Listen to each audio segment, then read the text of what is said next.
क्या कहना चाहेंगे आप? देखिए, मैं यही कहना चाहता हूं कि कुछ लोग भारत के इतिहास, भारत की संस्कृति को समझा नहीं और भारत के संस्कृति के ज्ञाता बन जाते हैं। जो लोग विदेश से जब आते हैं तो भारत में ज्ञान बांटते हैं। सनातन भारत पूरा विश्व गुरु रहा है। विवेकानंद को शिकागो में देखें, यही हिंदुत्व है, यही हिंदू है।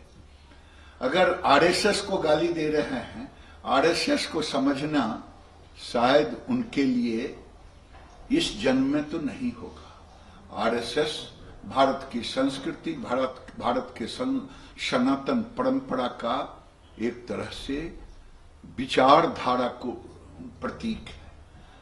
अगर आरएसएस को समझना है, हिंदू को समझना है, हिंदुत्व को समझना है, तो भारत के सर्वे भवन्तु सुखिनः को समझना पड़ेगा। भारत के इस सिद्धांत को समझना पड़ेगा, सनातन के, हिंदुत्व के, वसुधैव कुटुंबकम। ये दुनिया में किसी के पास नहीं है। कोई गाली दे रहे हैं कि राम नाम लेने वाले काल में ही हो गए, ये राक्षसी हैं। उनको पता नहीं है कि भारत की संस्कृति में नाम, देवी देवताओं के धर्म में यही धर्म है जो बैतरनी पार करने वाले धर्म है। अजामिल की कहानी पूरे हिंदू धर्म में चरितार्थ है।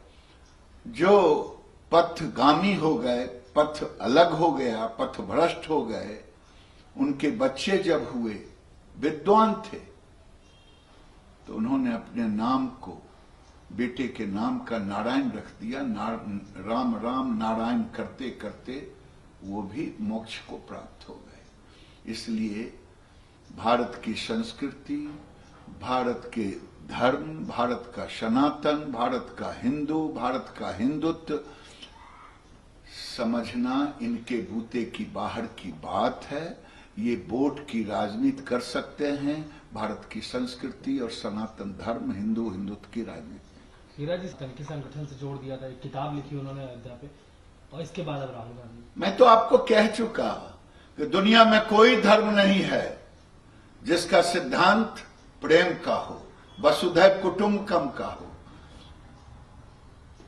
कौन सा धर्म है? ये भारत का यही धर्म है जो दुनिया को मानता है वसुधैव कुटुंबकम, सर्वे भवन्तु सुखिनः। ये कोई नहीं कहता है कि तुम हमारे धर्म को नहीं मानोगे तो तुम अलग हो गए। हम तो सबको मानते हैं और हमारा नीति भी है सबका साथ, सबका विकास। हमारा ये नहीं है कि हिंदू धर्म को गाली दें और वोट के लिए किसी और को खुश करें। बहिणाबाईंची जात्यावरची ओवी म्हणजे